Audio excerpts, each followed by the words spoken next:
I do see oil price averaging around, say, $80 over the entire course of the 12 months of 2015, but I certainly don't see it returning to three figures anytime soon, let alone $160. Now that creates a lot of problems. See, a lot of people are saying the Saudis are doing this, the Saudis keep discounting their official selling price for oil to put the Canadians in a spot, to put the Russians in a spot, to put the Americans in a spot. There is some credible, it rings true. I would see that it is credible in some ways, because the Saudis have $740 billion in currency reserves. So when the oil price comes down, undoubtedly they get hurt. But their pain threshold is a lot higher than say would be the case in Venezuela, Iran, Ecuador, Angola, Nigeria. All these guys are fellow OPEC members. So, whereas their friendly neighborhood nations, the UAE, the Kuwaitis, the Qataris, they can also tolerate a lower oil price for a long period of time. So who's getting hurt? Russian companies are definitely getting hurt. They are mitigating this via an internal tax loophole, which the Russian government allows them. So if the oil price is coming down, what happens is that the export duty for Russian companies exporting oil reflects the decline. So they try to make their margin. Of course, the ruble has taken a beating, a real beating. So a lower ruble versus an oil barrel sold in US dollars, and of course the Russian government accommodating on the tax front, would keep the Russian companies going for about a couple of years. But if the whole trend of falling prices gets ingrained, then they'll be in trouble.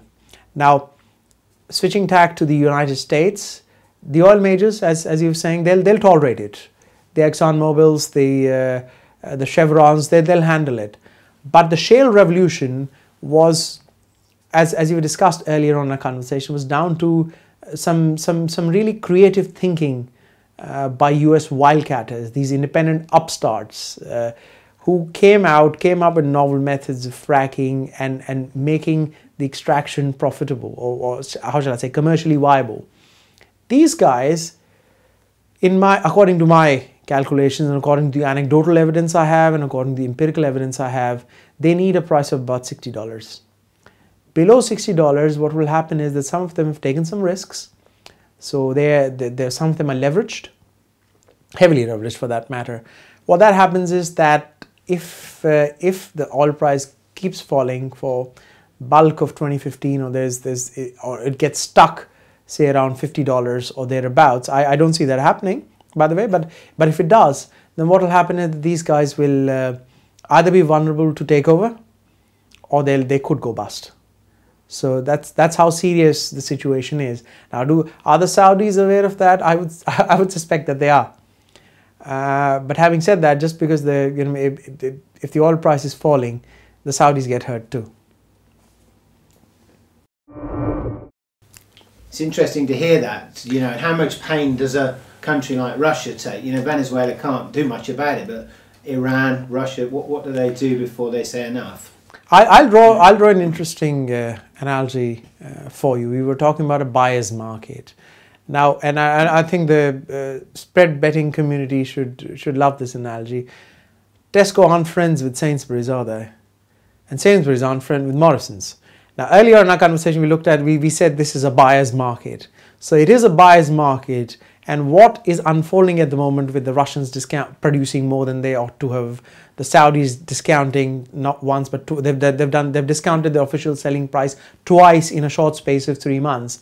And why this is happening is because the oil well, as we sit in December 2014, is witnessing its own version of the good old supermarket wars.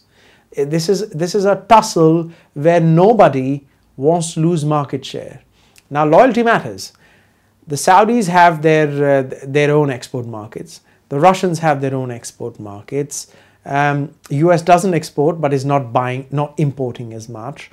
And then of course, all individual OPEC members have takers for their crude. There is one buyer in town, pretty much buys from everyone, that's China.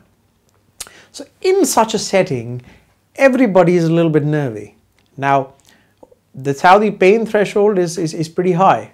So what they're trying to do is, and what is their official line is that they do not want to lose market share.